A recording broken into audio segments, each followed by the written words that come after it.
Do you like conversation on a variety of topics? Feel like no one wants to talk about the things that interest you?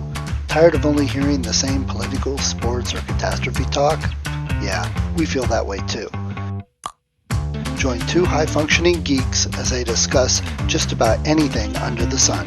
We can't tell you what we'll be talking about each week because we don't know where our brains will take us. It will be an interesting conversation though, so hang on and join us. Here comes the Relentless Geekery.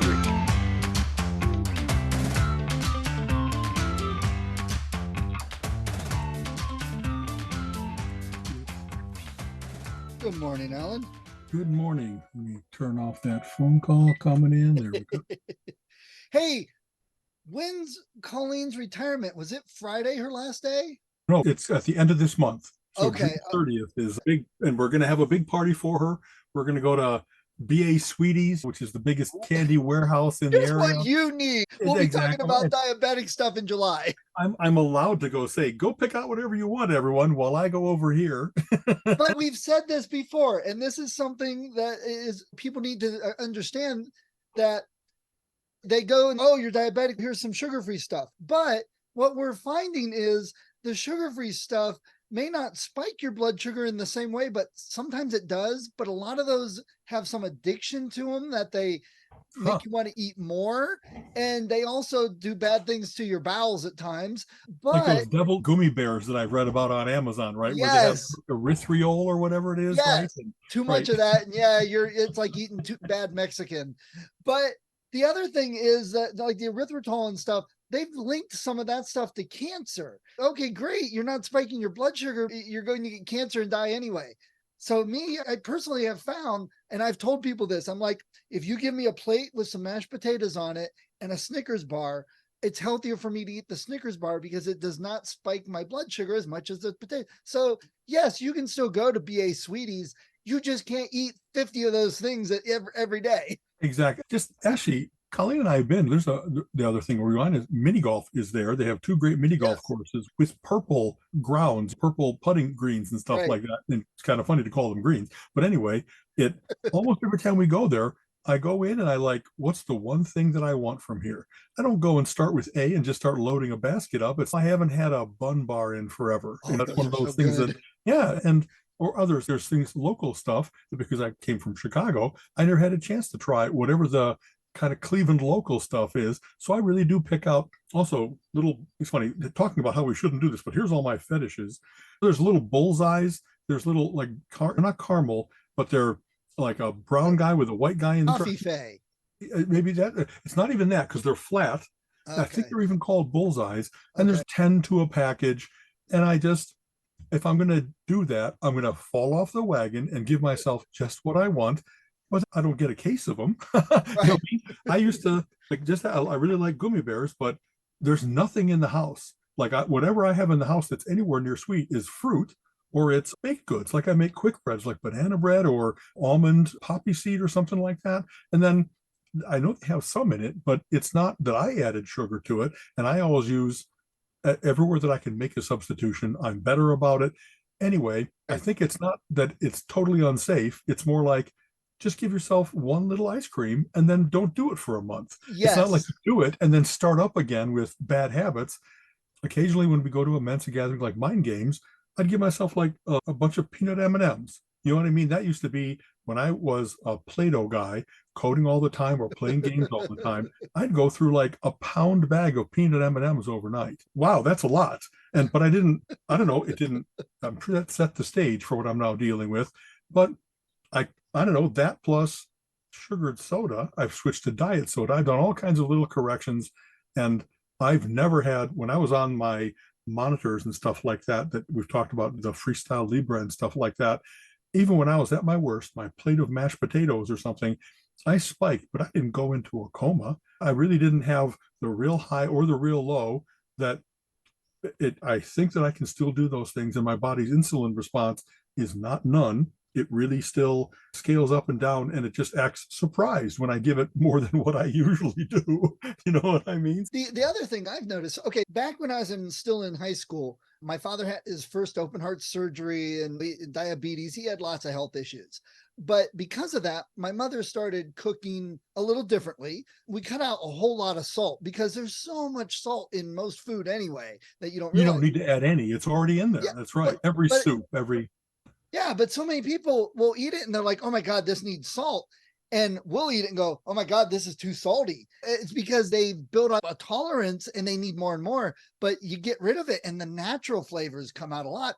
And it's the same with sugar. I don't drink hardly any soda except for some like sparkly water flavored stuff that I'll drink just because okay. I want some Yeah, bubbles to tickle my fruitel or nose. whatever. Yeah, okay. Yeah. But so every now and then, like we had our hot dog roast, I'm like, oh man, that Verner's looks really good. I'm going to have a Verner's.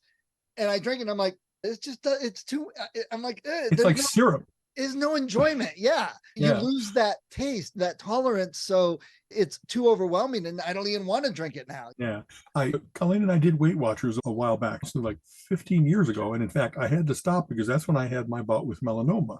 But what they told you really came true, that as you change your dietary habits, your taste changes. Yeah. Your taste buds don't require as much to stimulate them. They get reset instead of, if I'm always having peanut M&Ms, then I'm going to expect you always need a little bit more if you're addicted.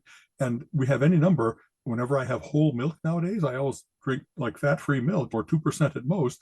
And you have whole milk. It's what? Is someone like melt ice cream and put it in a glass for me? Because this is really thick. And any other thing that tastes like whole soda tastes too syrupy and ultra sweet and stuff. And always one of those things where you can be at a restaurant and order a Diet Coke. And if someone brings you a full one, you just need one sip to know it. It's not, oh, almost maybe. No, it really tastes differently. And I'm actually very happy about that my body doesn't crave it like it once did and actually finds it repulsive, so that I'm not tempted to be like, oh, I miss that so much. If only I could have a bowl of what is chocolate frosted sugar bombs, Calvin and Hobbes. Thank you, Calvin. Exactly. It's cereal that's just this mound of sugar. Right. So anyway, for drinking, I drink a lot of unsweetened tea, and there's different. We went to Hartville Marketplace and I saw a thing they had. It's a pouch 10 to a canister, and they have these cool canisters that drew my attention. And you put boiling water to steep it, then you add ice and cold water, and pretty soon you got 2 quarts of this steeped unsweetened tea. And I'm like, this stuff is really good. So I can drink that and enjoy it, and I don't feel the need to get Kool-Aid or a Coke or something. It tastes good and it's better for me. So yeah, your taste buds change so much. I feel a little bit weird about that. Janice, a good friend of mine named Janice, she has a great tea making carafe. And actually, she had tried a whole bunch of different teas from the tea lab, where they have all different things to try. And said this was the one that she had discovered was her favorite. And she sent me some of that and this really cool carafe so that I could wean myself off of soda pop. And I really worked on it for a couple months, and it didn't give me the sipability. If I want to stay hydrated, I want to have something that I really enjoy sipping each time. And those were one of those things when people talk about, oh, you got to have eight out glasses of water, and people give you the face because they can't imagine drinking that much water. It was like that for me with this. It just wasn't. And I thought I'll try a variety of things. Sometimes variety helps me, that if you just alternate between 3-4 things, you don't get tired of any of them. And somehow there's an astringency to tea. Maybe it's the tannins, whatever's going on, that it tastes okay, but it has an odd aftertaste. And after a while, I don't want the next sip. And then that's not going to serve me in terms of staying hydrated and keeping liquids coursing through your body. Sorry, Janice, it didn't take. Whatever really worked for you, it doesn't work for everybody. I've gotten to drink and enjoy teas a lot more. Colin helped show us how to do it properly and stuff. There we go. The one sparkling water, so a lot of the sparkling waters taste donkey dung. They're horrible tasting. I just can't drink them. The one I did find that I liked was called Spindrift, and they only make a lemon and a raspberry. And it's water with CO2 injected into it, so it's bubbly. And then it says natural flavors, lemon or raspberry. And it's funny, the box says over 28 raspberries in here. I'm like, so what's over 28 mean? You have 29? Over 28. People always say that. Sarah Silverman just had a thing where she was like, you're in my top 4 comics. And so she's like, that means I'm number 4. They wouldn't be so specific about the number if I was 1, 2, or 3. I'm the 4th. Who's better? Anyway, It's funny. I think I've mentioned, Colleen and I love watching the British Baking Show. And Yes. one of the things that it often talks about is people have quite refined palates. They really can tell what ingredients are in various different things. And something to me as delicate as rose water, if you put too much in, they'll be like, oh, it overpowers it. And so when they talk about essences, I've often put that in, I don't know, almond essence or something like Mm. that. And they'll say, this tastes false. It tastes chemical, if you will. And I think that's really true. For some people, it's a make or break thing. Is it a real banana or is it banana ester? And then it has whatever's wrong with it, a chemical taste, a metallic taste. It's too strong. The proportion of what it tastes of is wrong. Fruits and bananas, others, are very complex. And it's not just the essence of banana, it's all the other things that are part of it, that little bit of fiber and that little bit of whatever banana meat tastes like. So I really try to do that too. If I'm going to make banana bread, I put a whole banana in. I Right. don't add banana essence, and I have certain ones that I had to get because recipes call for it. And if it's in a big batch, you don't notice that pumpkin essence. It seems to dilute well or something like that. So I've learned I can do certain ones, but not others. Anyway. Yeah, my ex-wife, Colin and Megan's mom, Mhm. she just, if it was artificial strawberry, she'd just take a bite or a sip. Nope, can't do. I taste the artificial straw. She could tell like right Yeah. away, no matter what it was. Colleen is like that too. In fact, I often talk that she's Benet Gesserit level, where she tastes something and here's like the 5 things that I taste. And to me, it tastes like bread, That's but what she can people do really, with wine and stuff. Yeah. or like, again, the British Baking Show says that's the hero flavor. If you combine, let's say, coconut with anything, coconut tends to overpower other things. I think I'm right about that. And so Colleen will still be able to tell there's an undernote of pineapple, and she's really good about herbs. She really can tell parsley, sage, rosemary, thyme, sage, all those things. I can tell garlic, and I think I can tell certain ones that I know, okay, it tastes like licorice. So is it anise? But I can't tell you, is it star anise or is it, and all the different kinds of ginger? There's stem ginger versus, anyway, it's cool. I guess I'm happy because I don't need the perfect thing in order to be happy, but I wish I did have a little bit more discriminating taste because it must be very cool to have that, whatever that is, how your mind processes it, to have more information coming out. Oh, Yeah. there's a little, You, and we've laughed about this. If you're a wine connoisseur and yes. you're like, oh yeah, this grew on the south side of the slope and it had some lavender in the ground, and I think a tiger walked by. Are you just BSing me, or is this for Right. real? I think there really are super tasty. I can And do that, but I'm not one of them. something that you can work on and train, because we had somebody do that with us, a wine tasting, and they explained what you got to do and what helps, and they really walked you through it. Now, we weren't doing the professional where they get a sip and they spit it in a bucket. I'm like, hell no, I'm not spitting this stuff out. That's I'm here to, I want to feel a Exactly. little tingly. But they said, okay, so first you take a smell of it, and then they said you should be able to smell a little bit of vanilla and maybe this. And it's not really, they're like, give it a moment, now try it again. And oh, wait, once you're thinking about it, it's like your senses can process it. It's like sight. Our brain filters things out we don't even know about. The other senses That's are right. similar. And then they're Yeah. like, take a small sip. You should be able to taste almost a woody flavor and earthy. It's not, oh, wow, I do. So you got Right. to learn it essentially. Exactly. I wonder, some certain amount of that is, don't tell me what it's going to taste like, and let me see if I can pick it out, because your mind is so mighty that it will have you tasting. Yeah, there's vanilla. I Even if it's taste not really Play-Doh. there. I taste Yeah. Play-Doh. And there's a certain amount of, what is it, the craziness where they keep diluting stuff, and it's supposed to be like the water remembers and it's even more potent. It's a quackery type thing. And there's no way, we know that our taste buds, we have tested them enough to say they can taste things maybe at 1 part in 40,000 or something like that. Right. They can't taste it at 1 part in 100 or a million or a billion. And so there's a certain amount of BS going on there. But just if people's noses are such that they're a little bit more like a dog and they can tell more of the volatile compounds and stuff like that, I can see how there's more differentiation, and maybe they can pick out really slight trace elements, but not everybody. That's just, we're not designed that way. Otherwise, Right. like you said, we tune out things sight wise so that we're not continually bombarded by too much sensation. It's like that to us too. Why do certain things smell? like bad because they're rotten, because they're poisonous, because stay away. Nature has given us signals that we've Right.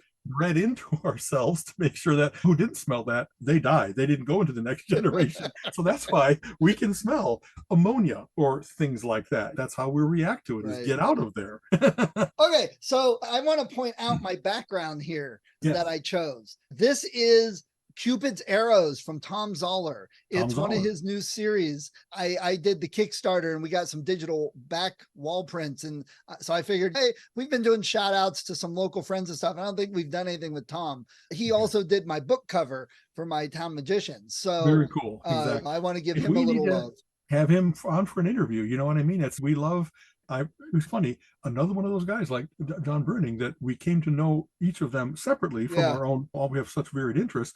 Tom and I, we played at Mike D's pub quiz for decades, and we knew of each other because the Jeopardy connection and the comic book connection and all that kind of stuff.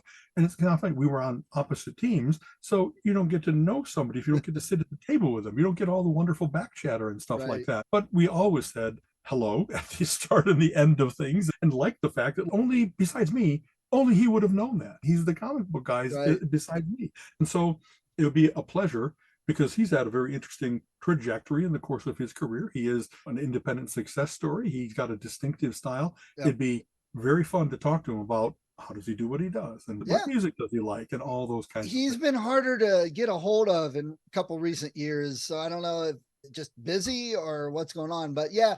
So last year went to Fan Expo and he wasn't there. He was supposed to be. This year I didn't go and he was there. He So was, I'm like, exactly. Okay. But I ran into somebody else I mentioned to you. So you mentioned John Bruning. Over the weekend, I ran into his publishing partner, Jim Beard, at a cryptid convention down in Canton, which me and Colin went. We were going down to see some people we haven't seen for years. Yeah. So it was really nice. I talked to Jim for a while. The first thing he says is, "Oh, yeah, I'm mad at you. You got John on and not me. What's going on?" I'm like, okay, I'll get you on. And didn't bring me in. Yeah. So I said, you got to be from Cleveland, Jim. There's an opportunity. Now we'll have him on and he can get his time. We can all, he'll give us dish the dirt on John. Right. Yeah. And they're like before, they're both going to be down at Pulp Fest. Yeah. So Colin wants to go to that. So we might run down on Saturday. See in that. Pittsburgh, right? Like August 3rd or something. Yes. It's, I'm really tempted. I know we have our things are piling into August. So my birthday is the 8th. And so often the weekend before, the weekend after, we do things. And if I remember right, I wanted to go to Fan Expos in Chicago that weekend, but now we got tickets till Three Dog Night, if I remember right, where Colleen and I have always wanted to see them. And I think it's exactly that weekend. So same thing. We won't go for the weekend, but we might zoom over for a day, make a long day of it, and then come home, something like that. Yeah. So that'll be fun. Okay. And yeah, the cryptid, it's the first cryptid convention show that we've been to in probably 5 years. I think since 2018 when we went to Maine and Colin got the Young Cryptozoologist of the Year award. Okay. So is that mostly because of COVID or because Colin's interests have shifted? Yeah, it's interesting. His interest shifted. He got a little burnt out and there was a lot of toxicity in the community. There were people attacking him and others. And it's like, why? Yeah, it was pretty horrible. Over what? Oh yeah, what you because sometimes, unfortunately, when you have an interest, there's people that are the purists that are the gatekeepers. Oh boy, it was like Colin was saying and agreeing with certain things. They're like, "No, that's wrong. You don't know what you're talking about," and they like wouldn't leave it at that. They started like publicly attacking him at their meetings or at other shows. If somebody'd say, "Oh yeah, I've met Colin," "Oh, don't listen to him. He doesn't know what he's talking about." And on it, it's what does he know? He's reporting the same stuff you are from the same sources that you are. Wow. And he just got tired of it that there was but I told him a while back, I've got these books I've been working on. I'm missing it. Let's get back into it a little bit. And he said, I don't know. So he said, maybe I'll go. Now he's, you know what? I miss this. I want to do more. So we're actually talking of doing a little bit more again with it. Yeah. Sometimes what's funny is it's not that the whole place is bad. It's one or two of the loudmouths. And if they go away or if they just turn over a new leaf or whatever like that. I've had that experience with any number of different situations in college or in Mensa or whatever else it might be. And it's weird how one drop of urine can spoil a whole gallon of milk. But all you have to do is get rid of that one drop and things get better. Yeah. And I'm philosophically, I'm always sad with. So you heard that thing about me. You know what you could have done? Talk to me. Yeah. We're friends. I could have told you the truth. I could have given you the full story. You like love the gossip game so much that you just decided to be shitty to me for a Well, while? it's like Oh man, that's so they disenchanting. they want their power and their flock. I want to be king fish of this little pond. So they cut other people down and get very much like a certain high political leader we've had telling, Always on the attack, always. yeah, everybody Yeah. sucks. Listen to me, and got their following. But it's interesting because Colin's been looking around, and like you said, a lot of those guys are gone. I think people quit listening to him, went away, and That's so right. yeah, And now's you a good hope that's time. what will happen, is that it's not going to be up to Colin to like carry the standard forward and fight on his own. Everybody looking at that situation must say, all right, that guy's gone. He's gone over the edge. He's so aggressive now, and I don't know why he cares about this so much, but he cares about it in the wrong way. And Yes, so sometimes the whole community has to ostracize someone and just stop paying attention to them, and then the air clears. You yeah, know what I mean? So it I'm glad that it's now a better environment for Colin and you, yeah. because I have that same thing of I really like that kind of stuff, but man, I can't handle a whole weekend of being just dipped in poison. It's just not me. You know what I mean? And some of the things that I like, I hardly ever go on the attack against somebody. But what I will say is that guy can't be trusted. You know what I mean? That matters a lot to me, that I have integrity when I speak, or that I strive for it. I'm not always right. I'm not always, far from perfect. And yet you got to be striving for it instead of knowingly passing along rumor, gossip, bullshit, et cetera, et Yeah. cetera. And So, some of those you know, same guys, and our one friend, Stan, has been in this literally since 66. He's had a okay. Bigfoot research network. He's got more reports and he's very trusted and all that. And he never says, I think Bigfoot exists. He never says, this is a Bigfoot. He says, this is what was reported to us. This is what they told us. And it's interesting that this was the fourth case in that month from that area from different people that Okay. said the same thing. He makes these connections. I'm not saying it's Bigfoot. I'm not saying it's aliens. I'm not saying it's this, that, or the other thing, but we got 4 reports within 2.5 weeks from 4 different people in adjoining towns.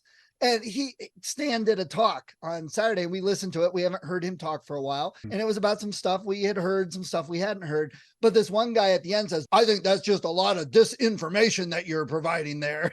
And Stan goes, Okay. okay, you're great with your own opinion. He laughed. Next question. He's not Right. even dealing with you. So, It's like any other, there's such a battle, and this will segue right into the Department of Truth. There's such yes. a battle for what's true and how do we know it. And people really think that yelling louder and just assertion is the way to win nowadays. And I can't tell you how many bullshitters have attacked Wikipedia, and it's like, it's not. Wikipedia provides all the sources so you can go check that out for yourself. You have not only one, but multiple sources from original verifiable people, and their reputations are good and so forth. So I hope you can understand why you've got to rise to that level as well in order to dismiss it, or else I will just dismiss your assertion because you have nothing. You have no Right. data. You have no veracity. Your reputation is not as good as this guy. You're just here and yelling about it. And yelling Don't, louder doesn't make it more true. that's right. And actually, add a little froth to the corner of your mouth. No, that doesn't convince me either. You know what I mean? And going on the attack. So just that. I just started. I hadn't had this on my radar. A series called The Department of Truth by James Tynion and Maddie Simons, if I remember right. Yep. And It's a good one. it's a good one. It's very much about conspiracy theories and memetics, the power of what do people believe? Does enough people believing it make it real? That is, either the thing does come to exist, which is a little bit of a stretch, but it has the impact of existing because they have had more and more people believe it with them, and that's how they act, that's how they respond. So whether it's, then it's funny, this really is like the survey of the field. It is Bigfoot and Sasquatch, it's the Kennedy assassination, it's the pizza parlor where they're eating babies and all that kind of stuff. And he's very good, the author is very good about tying all that together. And is there a conspiracy behind the conspiracies that's really been feeding America these things so that we come to not trust the truth or only trust their truth, because they're the ones that regularly issue either information or disinformation, and they're Right. very crafty about how they mold it and stuff like that. And that, of course, the United States wasn't the only one that had that in the Soviet Union, they called it the Ministry of Lies instead of the Department of Truth. And all that, how does propaganda work? And it didn't start now. It started, you can go back to Nazi Germany. You can go back to what started World War I. You can go back all through history, back to when human beings started to just speak in public and write 10,000 years. Already there were people that found out, I don't need to do the thing. I just need to be able to craft the story that will convince people to give me rewards and resources, because I can be a really good liar even if I can't be a good adventurer.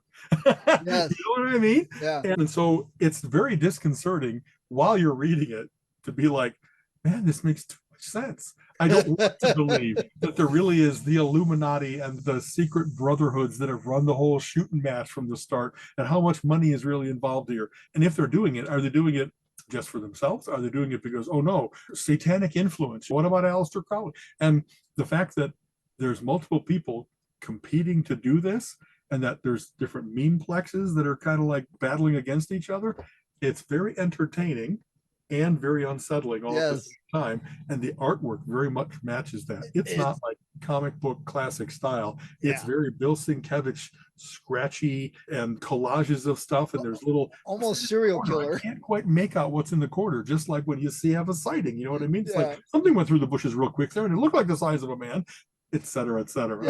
Yeah. That's a Department of Truth is one of those really good ones that if people are like, oh, I don't read kids book comics, those are for kids, or yeah, those stories suck. It's a good one because it's not for kids and it's got a good story to it.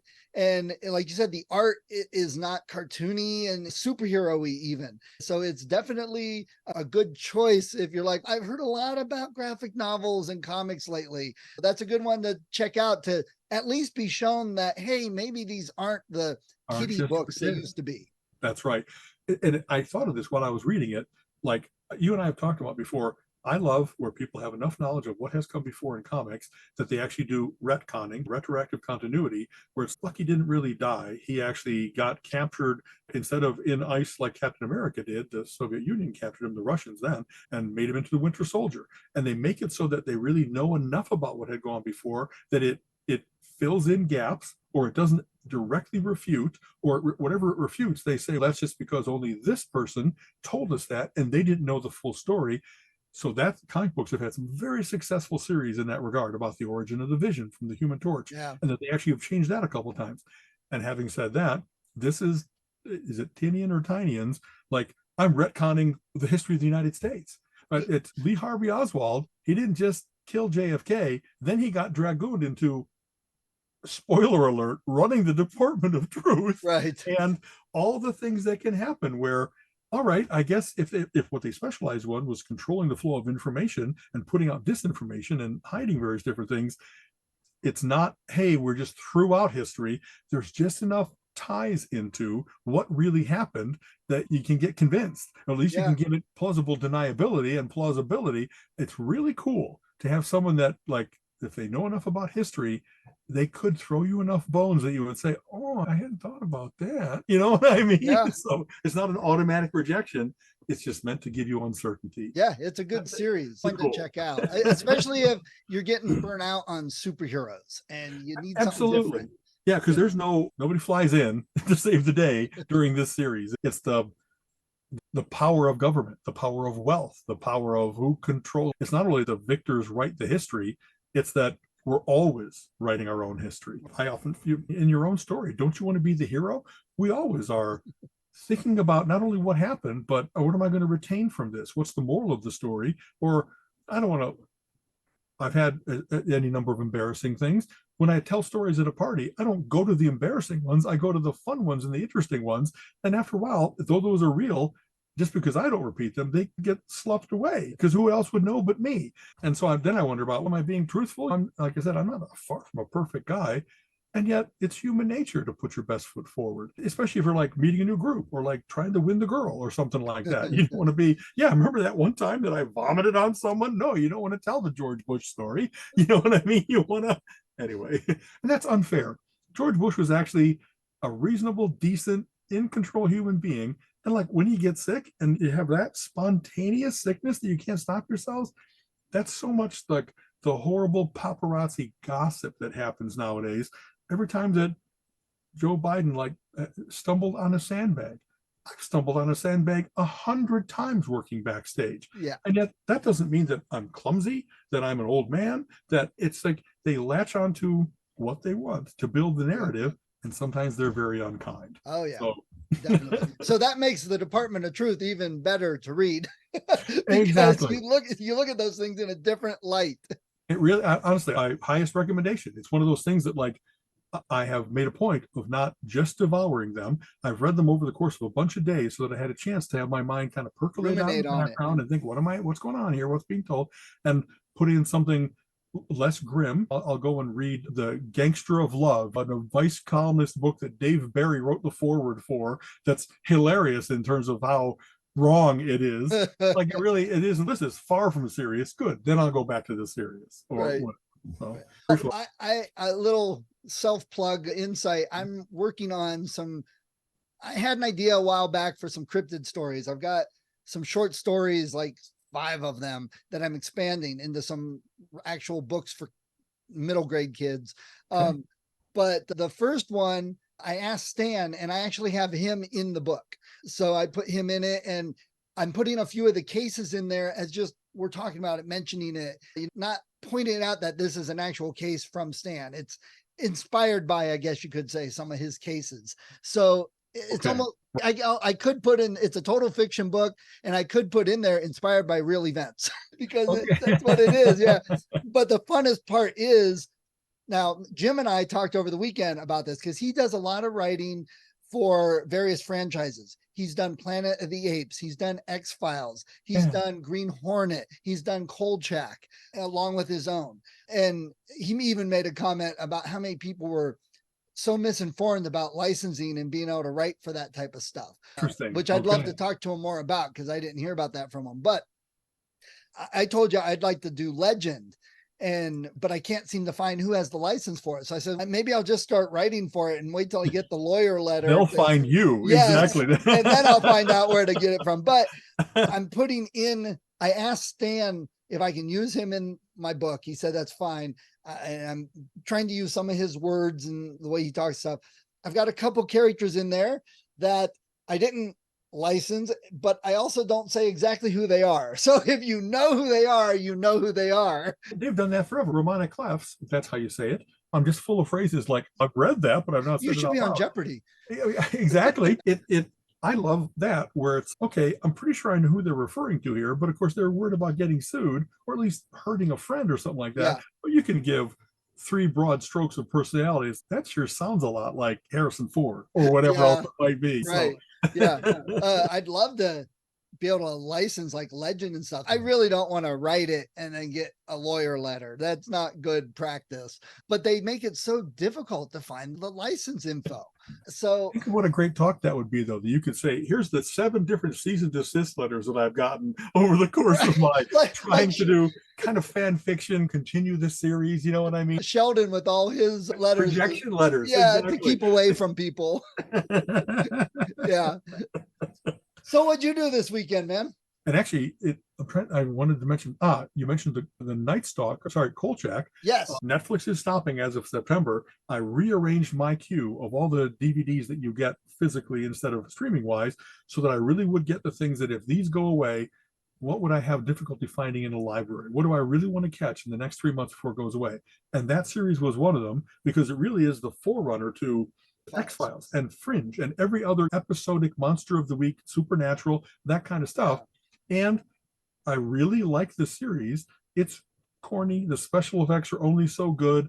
And yet Darren McGavin is a very convincing. There's a certain investigative reporter, insurance investigators, a certain type, Columbo, where they just win by being an annoying, won't leave it alone type guy.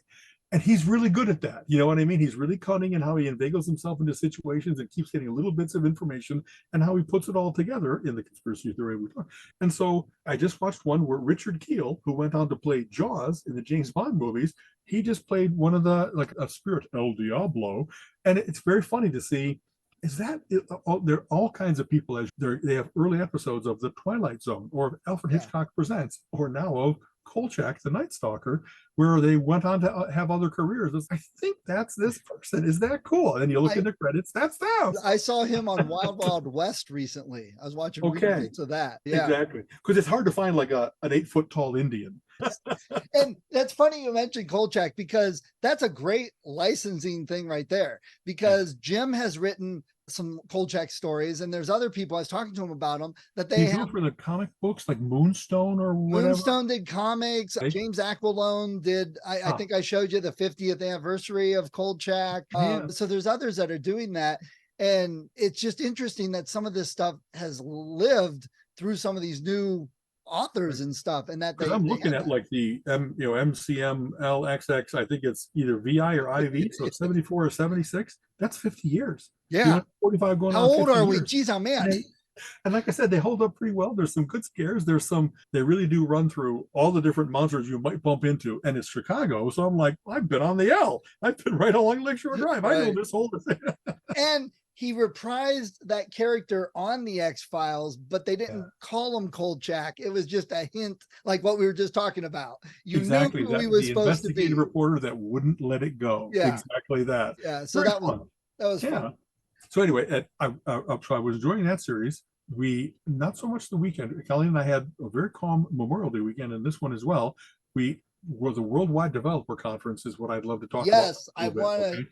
It's going on all this week. It's Apple's big conclave for all of its developers, and there's millions of apps. I don't think I'm exaggerating, and millions of developers that are doing these various different things.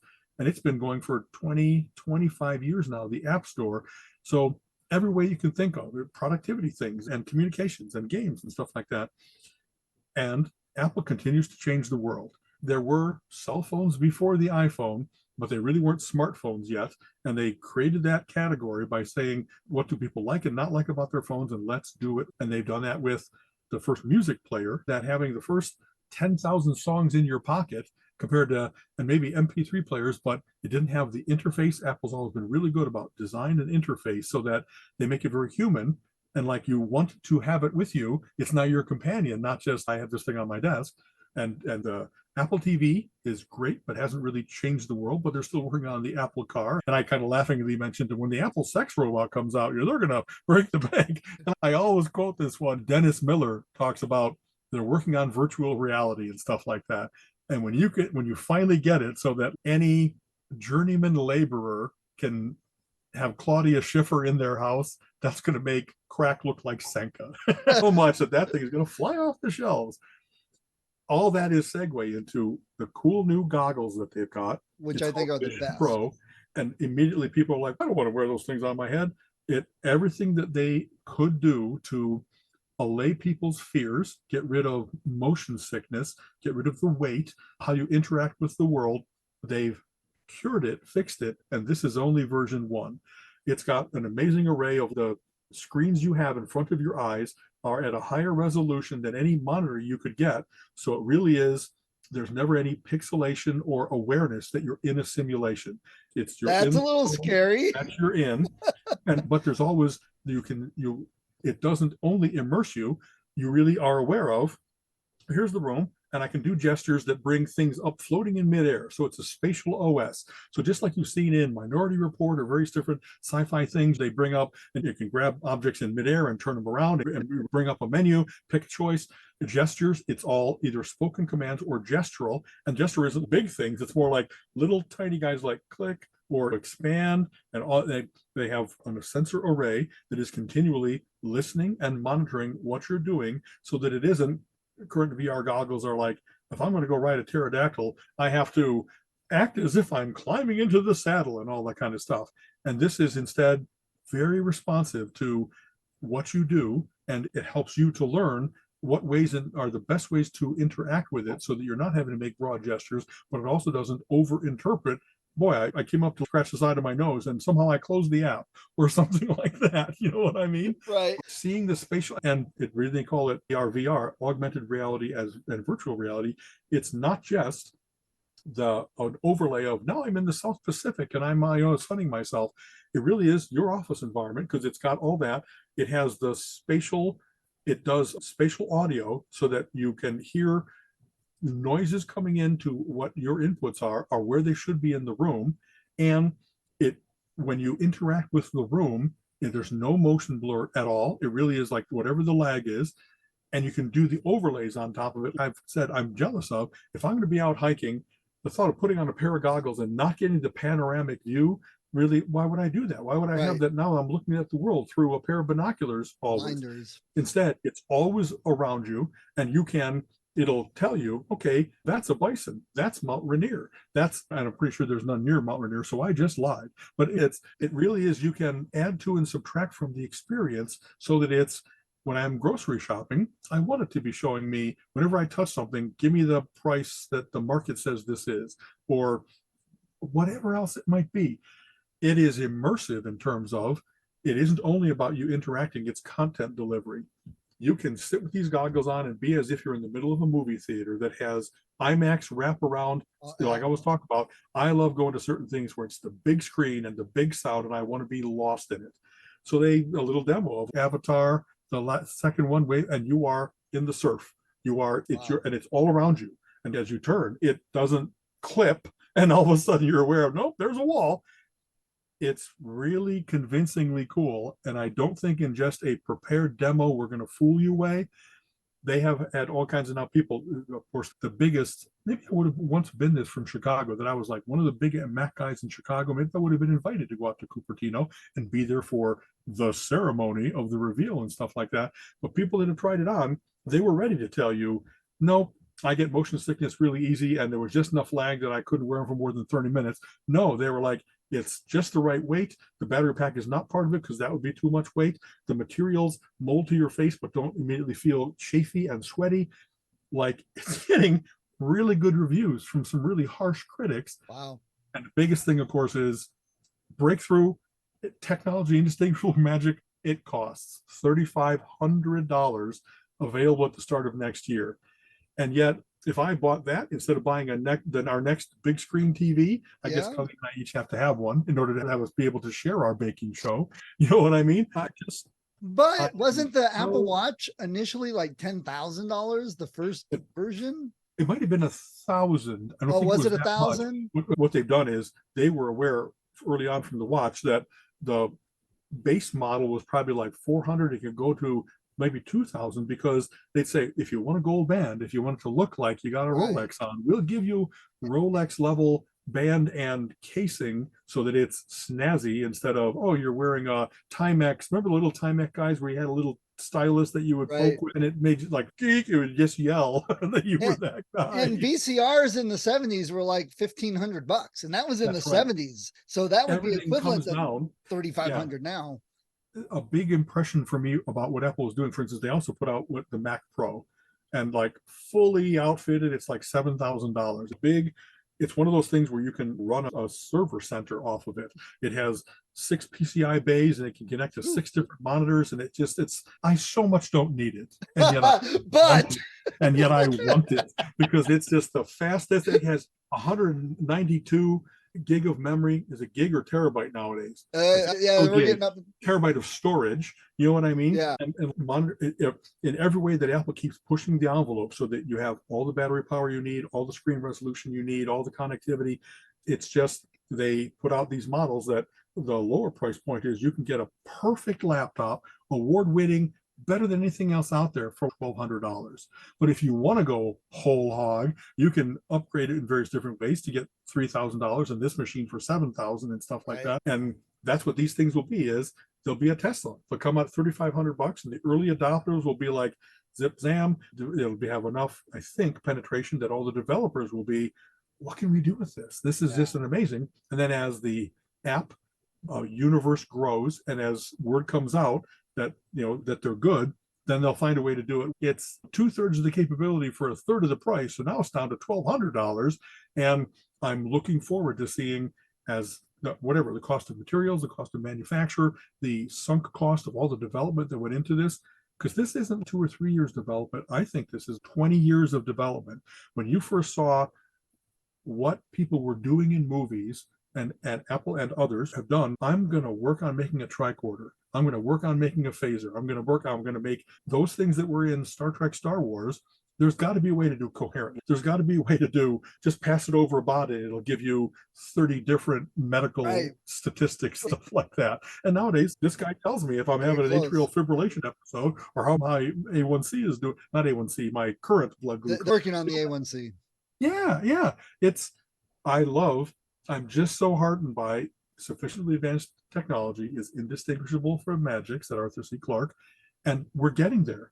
Like when you see what this thing can do, they miniaturized it and it's not perfect, but it's like Apple has also always done things, in my opinion, where it doesn't just do the minimum. As you experiment with it, you're like, oh, that's just what I would have wanted to do if I thought of adding a file system, or if I wanted to have, how does it handle, I meet someone and I can choose, I want to exchange perhaps names and phone numbers, some kind of contact information, but I don't want it to be that anybody scanning me can get that. So they're really always very aware of privacy and that you control your own information, and that all the things they're doing with machine learning, AI, that it gets better and better about how do you interact with your computer and make it so that it's yours, that it really is anticipates you, and not in a spooky way where it's railroading you, but it's more, that's right, I go to this place often. And so when I think of pizza, it brings up my top 3 pizza choices, not the pizza place that I visited in Boston, even though I really loved it, because I'm not in Boston and it knows that. Right. And but all that is not like in the weird people talk about for Siri or Echo or all the various different listening to you all the time type things.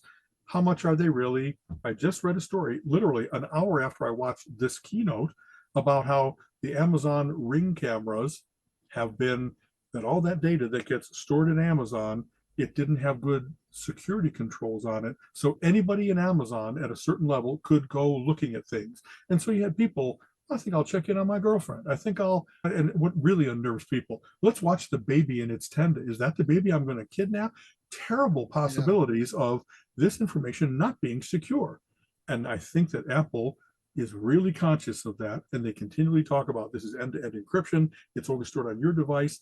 If when you set a password, only you, not even Apple, not the Department of Justice demanding it of Apple, they can't make it happen. So if you're wise about your passwords or your thumbprint, if you put it in password 123, then I guess the government deserves to rake you over the coals. But if you really make it secure, it really is, like, until quantum computing hits, it's secure enough that it'll take the government 35 years to break it.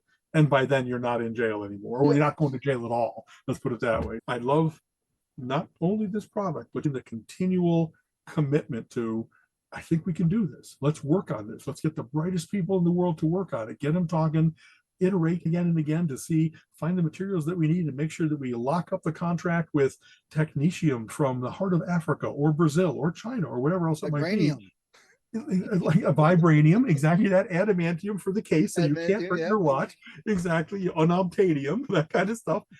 They're just, I like seeing, it's just so cool to be alive now, to see miracles happening. And like I can watch any movie in amazing wraparound. I can listen to any music, like the concert experience. I love going to live concerts. If it really gets to where I can be in the middle of a live concert and maybe of one that I was never at, who doesn't want to see the last waltz that was the band's last show? I would love to be able to go back and be as if I was in the audience. And that might be my crack, to be able to go back and see the Stones, the Beatles when they arrived at Shea Stadium.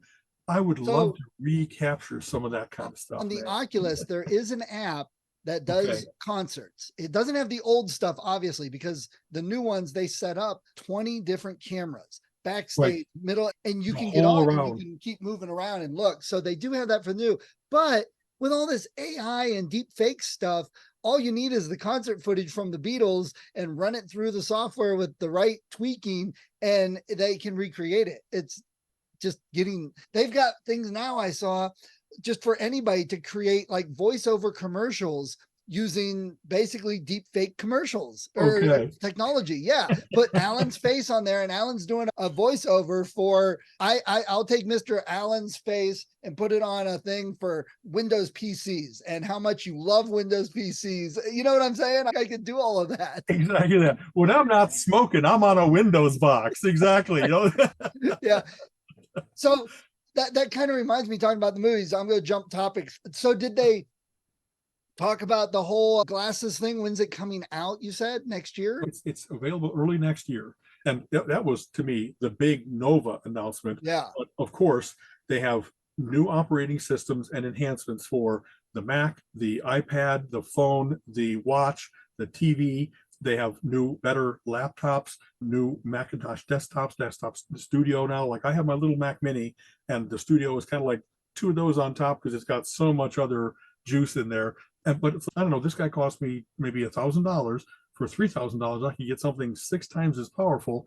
And again, I don't know that I need it. Yeah. Oh, I have such want.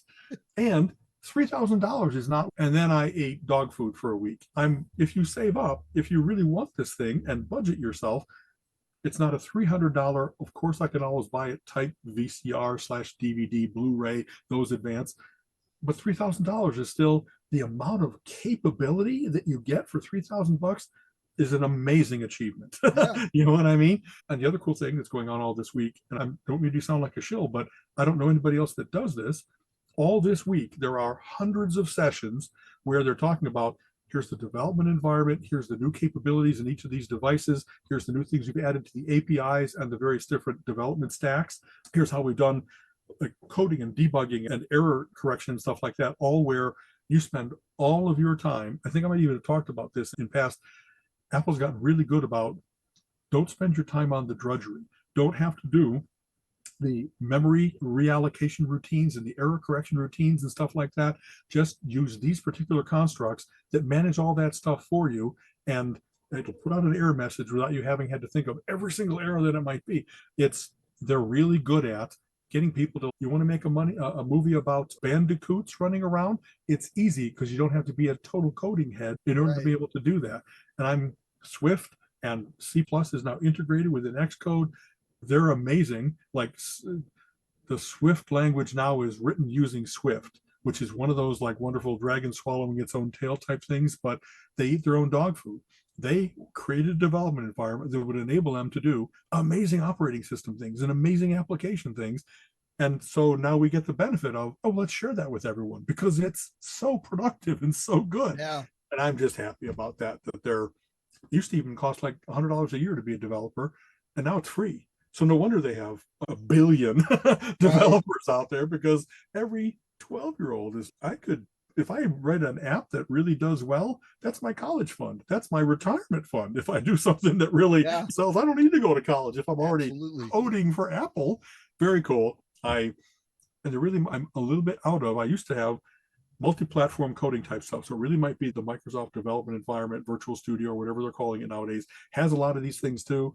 But it would be really hard to think of how they've been able to keep up with everything that Apple has and the integration, not only with all the Apple products, but they talked about here's how new little avatar stickers, all kinds of responses in your messaging, that they're now standardizing the way that you do messaging across platforms so that you really can share those things with any Windows, any Samsung, any, all that, Google, all those kinds of things. And how they didn't make specific announcements about this, but the Internet of Things, like how do you control your house and stuff like that, there's been wonderful convergence about that.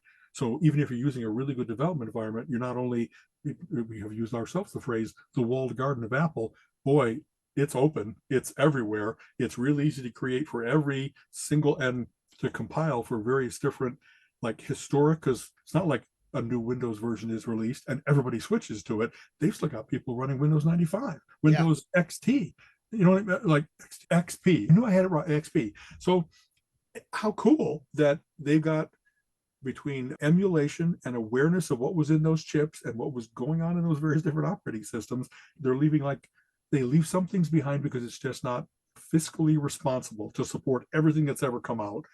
And yet the amount of stuff that they do support is amazing in its breadth and depth. I love going to this thing because it's, Apple used to have they were the first ones that I knew that had a position called evangelist, that it wasn't a salesman. It wasn't like, I'm going to sell you this thing and I'm going to convince you why you need this.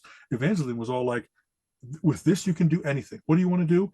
Anything. I'm just going to make the world bigger for you. And Guy Kawasaki, was like famously the first one, really bright guy, and created the way that this works. And Apple has often been like that, how can I get you to see that whatever you want, you can do, I'll be the picks and shovels that you use to do it. I'm not trying to say you have to stay within Apple. Anyway, it's heartening. It's heartening with all the other crap going on in the world that this is like such a force for good.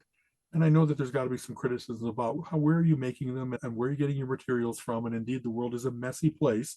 And yet they really, from what I understand, have been, and I've researched this because I want to be able to say it, because I don't want to think they're really good on top and then they're really shitty underneath. Right. They really care about the environment, that they do incredible recycling of like round trip materials and stuff like that. They really care about the people who are making their stuff.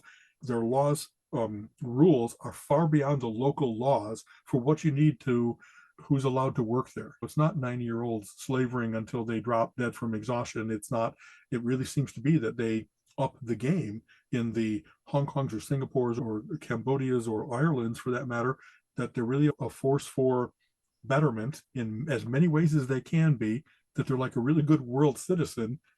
I like that. I like voting with my dollars for Right. these guys are doing good. And I'm hoping Apple stock is skyrocketing. I think it has gone up. I'm recovering a little bit, like I mentioned, and Apple is part of that. I hope that they get just reward. What am I saying? Hope. They're like weren't they the first billion-dollar company? And now they continue to be one of those top three, them and Tesla and Amazon, Google, that is Meta and Alphabet. They're all vying in that. Wow, there's so much money in advertising, so much money in product. Apple is still one of those that like really make something. They make the widgets. They don't just steal it. So anyway, there, end of the sermon and the advertising. But isn't it cool to have a company that you're really like, when I talk about Moderna and how they're curing things with mRNA, them and BioNTech, like we're in the middle of miraculously cool things happening. And I want to make money with them by investing. But really what I'm doing is investing in the future. I want them to exist and thrive because I think they're a really good bet at who's going to cure terrible diseases.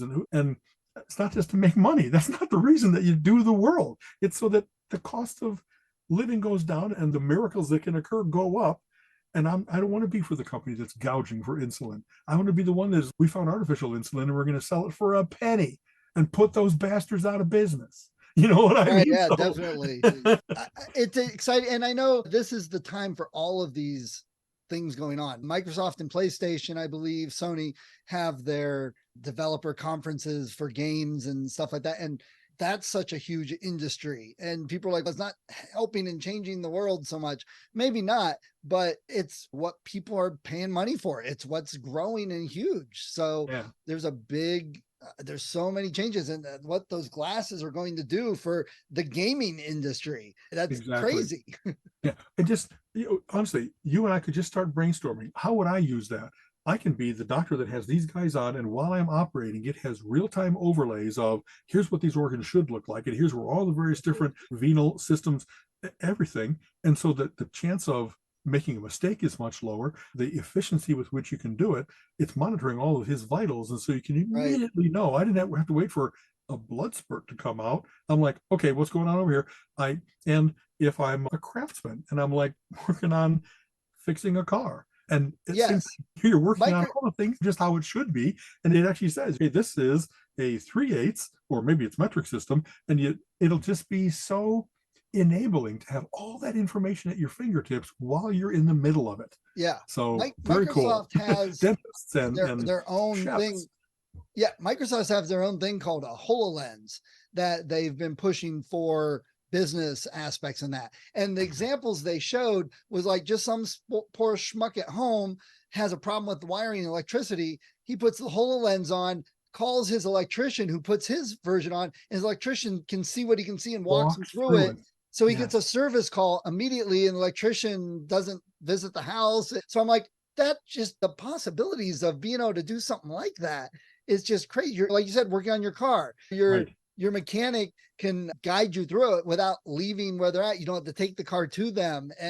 But then we're going to get, just like we get with all the other support, it's going to be all these guys from India, Frank from India. So I guess that, but they'll learn to interact at the right tone of voice and the right speed, stuff like that. And here, let me put on the big voice. These things conquer time and space. Instead of you having to have a good mechanic nearby and you live in the middle of Kansas or something like that, and not from India, you can get these things done because I'm not having to drive an hour to go to the doctor. The doctor can get online, like you said, in a minute. Yeah. I'm going to love the fact that kind of expertise, experience, knowledge can be anywhere. That is, they can be physically anywhere, but they can go anywhere because is there anything as ubiquitous nowadays as a net connection? We're really getting to that point of it's not a matter of money have and have not. It's access, information, connectivity have and have not. And we're getting, if I can have anybody has a phone, they've skipped all the copper in the ground, all the BS in all kinds of places around the world. Anybody that has a phone nowadays, another company that I'm into is Mercado Libre, where all the unbanked of South America, now they're not that anymore. They have the ability to do transaction processing and save money and deal with the world because they have their phone. And the same with Africa. And that's how they're curing diseases, that they're being able to not just only bring medical supplies in, they're bringing in the expertise about how to diagnose and treat and stuff like that.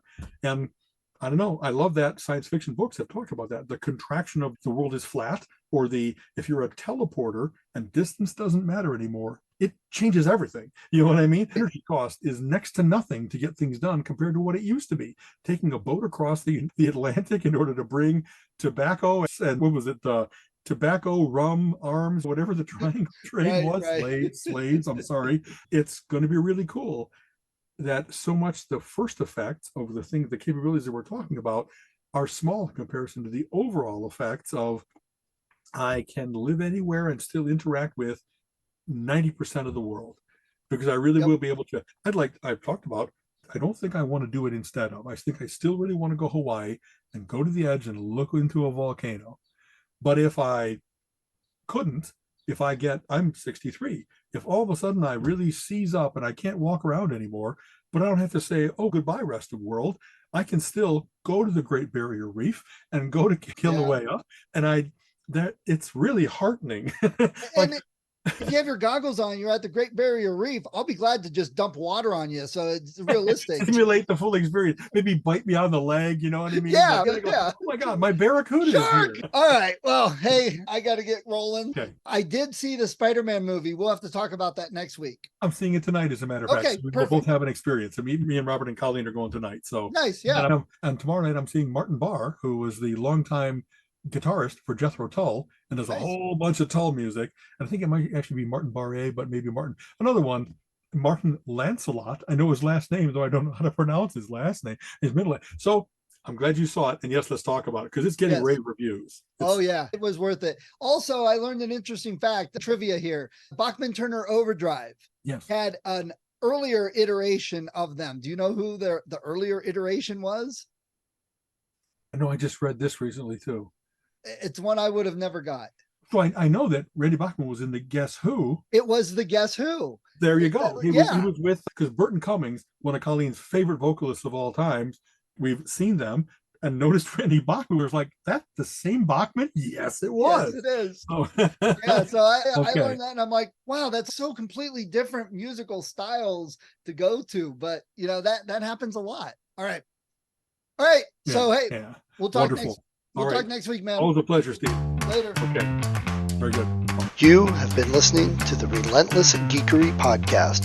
Come back next week and join Alan and Steven's conversation on geek topics of the week.